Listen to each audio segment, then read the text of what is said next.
BNP যদি মুক্তিযুদ্ধের পক্ষে অবস্থান না নেয় তাহলে অন্য রাজনৈতিক শক্তি কিন্তু দাঁড়াবে। এবার এমন মন্তব্য করেছেন বিএনপির থেকে পদ স্থগিত হওয়া মুক্তিযোদ্ধা ফজলুর রহমান। বলেন, বিএনপি যদি মুক্তিযুদ্ধের পক্ষে অবস্থান না নেয় তাহলে মুক্তিযুদ্ধের পক্ষে শেখ হাসিনার দাঁড়াতে হবে না, আওয়ামী লীগেরও দাঁড়াতে হবে না, একটা রাজনৈতিক শক্তি কিন্তু দাঁড়াবে। অ্যাডভোকেট ফজলুর রহমান বলেন, আমি পলিটিক্যাল সায়েন্সের ছেলে, বিএনপি দাঁড়ালে ভালো, আমি তো বিএনপিতে আছি। আমার দলের রাজনৈতিক শিষ্টাচার বলে যদি কোনো কথা থাকে তাহলে আমাকে নেওয়া উচিত। এ সময় জামাত মুক্তিযুদ্ধের বিরোধিতা করেছে উল্লেখ করে তিনি বলেন, জামাত তখন বলেছে মুক্তিযুদ্ধ যারা করে এরা হলো ভারতের দালাল, মুক্তিযোদ্ধাদের নাম দিয়েছে দুষ্কৃতিকারী।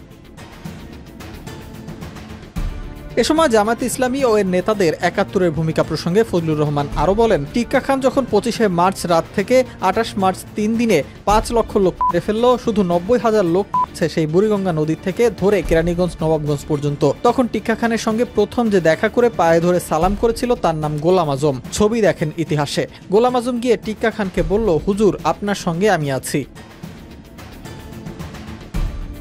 মুক্তিযুদ্ধকে আওয়ামী লীগ কুক্ষিগত করে রেখেছে উল্লেখ করে তিনি বলেন, শুধুমাত্র আওয়ামী লীগ দলটাই মুক্তিযুদ্ধ করেছে, বিষয়টা তারা এমনভাবে প্রতিষ্ঠা করতে চেয়েছে। কারণ হিসেবে বলেন, ৭০ সনে শেখ মুজিবের দল জিতল, সবাই নৌকা মার্কায় ভোট দিল, ৭১% ভোট পেল আওয়ামী লীগ একা, ১৬২ সিট পেল পূর্ব পাকিস্তান। তাহলে আওয়ামী লীগ একটা দল বলবে না তো কয়টা দল বলবে? ১৬০টা সিট যে দল পায় তারা তো একটাই বলবে।